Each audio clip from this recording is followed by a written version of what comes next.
নমস্কার, কেমন আছেন সবাই? আশা করি সবাই ভালো আছেন আর আমিও খুব ভালো আছি। আজ 3rd মে, আজকে আমার কাকিমার মেয়ের হচ্ছে রিসেপশন। তাই সবাই মিলে কনেযাত্রী এসে গেছি। বাড়িটা যদিও খুবই কাছাকাছি, তাও সবাই মিলে একসাথে আসবো বলে তাই বাস একটা ভাড়া করেছিল আমার কাকা। সবাই মিলে এখন ঢুকছি হলের মধ্যে। এই হলটা হচ্ছে আমার বাড়ির একদম কাছাকাছি, তাই আমি বাসে আসিনি। আমার বাড়ি থেকে একদম পায়ে হাঁটা রাস্তা। আমি আগে থেকে এসেই দাঁড়িয়েছিলাম। আর এই দেখুন সব কনেযাত্রী একে একে চলে এসেছে। এবার সব তত্ত্ব নিয়ে একে একে সব উঠছে ওপরে। আমার বাবা, বোনের ছেলে, আমার মেয়ে, আমার ছোট বোন, দিদির মেয়ে দিদি, আমার কাকিমা, কাকা, আরও অনেকেই রয়েছে সবাই এখানেতে। এই যে উঠছে এবার আমার মা, আর মায়ের পাশে রয়েছে আমার এক কাকিমা, আর পেছনে রয়েছে আমার ছোট বোনের মেয়ে, আমার কাকার মেয়ে, আর আমার কাকির মেয়ে, ছোট বোনের বর, আরও আরেক কাকি, আর পাড়া প্রতিবেশী আরও অনেকেই রয়েছে। আমাদের ফ্যামিলিটা তো অনেকটাই বড়, আর আমাদের ফ্যামিলির লোকই হয়ে গেছে কনেযাত্রীতে অনেকজন, আর পাড়া প্রতিবেশীর লোক তো রয়েইছে। অনেকক্ষণ ধরে সব কনেযাত্রী উঠছে, এখনো আসা শেষ হয়নি। আর এই যে মেয়ের হচ্ছে মা, তারপরে আরও আর একটা কাকিমার মেয়ে, ও হচ্ছে গাড়িতে করে আসছিল, ওই যে এসে গেছে, দেখুন বাচ্চাটাকে নিয়ে উঠছে।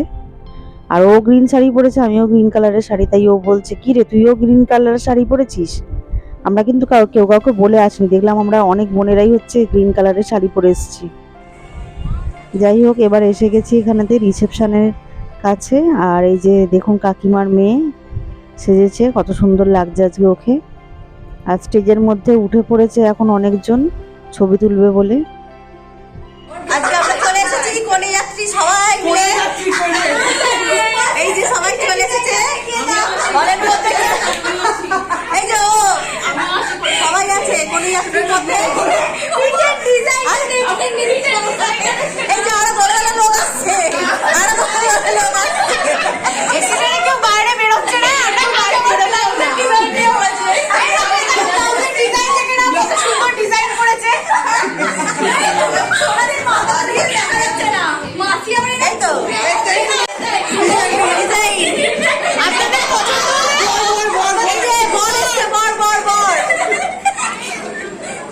ডিজাইনটা দেখো, আপনাদের পছন্দ হলে কন্ট্যাক্ট করবেন এই নাম্বারে, এই যে সোনা দাসের সাথে।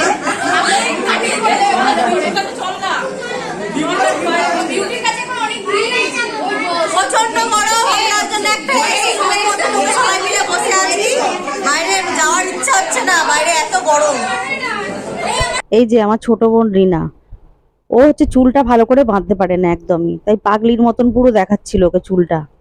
ওই জন্য আমার কাকিমার মেয়ে টুকা, ও কি করলো, চুলটা ও কাঁটা ক্লিপ নিয়েই এসেছিল, কারণ ওর রাস্তা দিয়ে আস্তে আস্তে চুল খুলে যাচ্ছিল। তাই ওর বরকে দিয়ে রাস্তা দাঁড় করিয়ে একটা কাঁটা ক্লিপ কিনেছিল, আর সেই কাঁটা ক্লিপ বললো আমি তোর মাথা দ্বারা গুজিয়ে দিয়ে চুলটা ঠিক করে দিচ্ছি। এই যে হলটা রিসেপশন হচ্ছে, এই হলটার মধ্যে দুটো রুম রয়েছে, ছোট ছোট রুম, যার মধ্যে এসি আছে, বাকি হলটা কিন্তু নন এসি। আর বাইরে হচ্ছে কুলার লাগানো আছে, বড় বড় ফ্যানও রয়েছে। তবুও এত লোকজন, এত গরম লাগছিল, তাই আমরা কি করেছিলাম, গরমেতে এই ঘরের মধ্যে ঢুকে গেছিলাম। আর এই ঘরের মধ্যে ঢুকার কেউ বাইরে বেরাতেই চাইছে না। অনেকক্ষণ পর একটু হলটা খালি হয়েছে, অনেকটাই তো রাত হয়েছে এখন। আর এখানে সবাই এখন ফটো তুলতে ব্যস্ত। আর নতুন জামাই ভাবছে বাবা রে, আমি এতজনের মেসো হই। এরপর শুরু হলো মেসোকে নিয়ে সবাই টানাটানির পালা।